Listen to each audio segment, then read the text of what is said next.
Hello everyone, welcome to this session. After we have a basic plot in the last session, this session we will talk about improving the plots.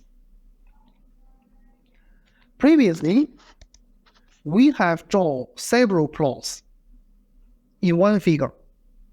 Now we want to make the figure to have several sub-figures, and each sub-figure contains a plot.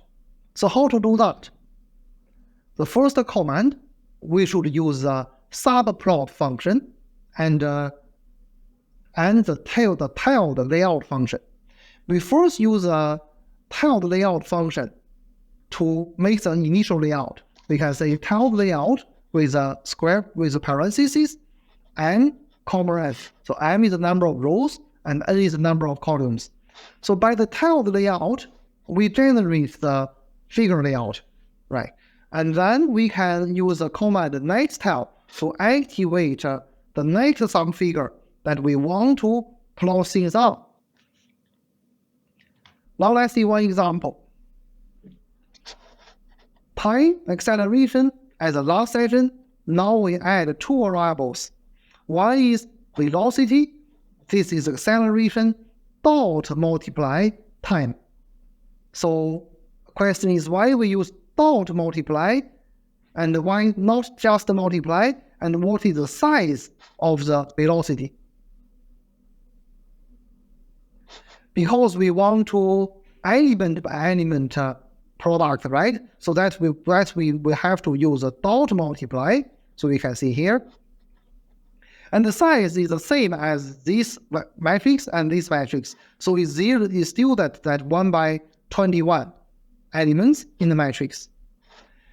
Displacement, another thing we want to draw, 0.5 multiply acceleration dot multiply time dot power 2. So same question for you. You can understand why we need to use dot multiply and dot power, and what is the size of this. So the size of displacement is still the same, 1 by 20 matrix. Okay, after preparing the data, we use the tiled layout function to generate a 1 by 3 figure. So we have 3 figures, 1, 2, 3 in a row. Now we use a nextTile to activate the first one, the first figure. We use this one, plot time acceleration with X label, Y label, title, grid. This is a MATLAB script. So when we run this, we can generate this figure. Similarly, we generate the time and velocity figure. So we can see, activate the nextTile. This time we plot time and velocity. This is X is time, Y is velocity. We add X label, Y label, the title, and the grid things here. Similarly, activate the nextTile. We can see here, we draw the time and displacement. So we can see the third figure is drawn. Right. Okay. So now we know that how to draw the several sub-figures in a total figure. Now we can see the plotting options. As I've said last class, we can customize our plot. So for example, if we want to use dash line to plot, we can see the X, Y with a single quote dash line. We want to make it red. This is here. If we want both red and dash line, red dash line. So how to do that? We can see more in the help file with more examples. An alternative way is to use a plot toolbar. We can see when we go to the plot toolbar, we can see here.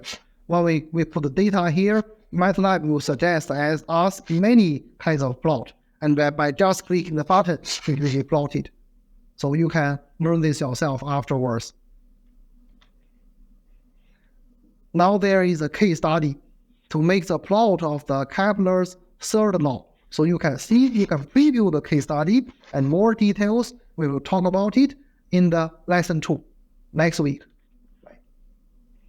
At last, MATLAB plot also support many types. So for example, log plot, bar plot, pie plot, histograms. And also we can have 3D plots like surface, and even to the animated movies. These are all included in MATLAB.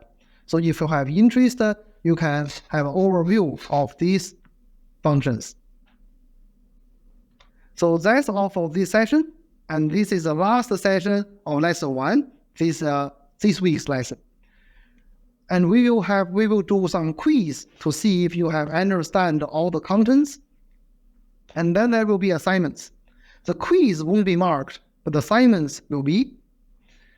Before doing the assignments, there are some called unmarked experiments. So you can also find the slides there, study by yourself. So I hope that after studying the unmarked exercise, you will be fluent in doing the assignments. Okay, that's all for this week. Thank you very much.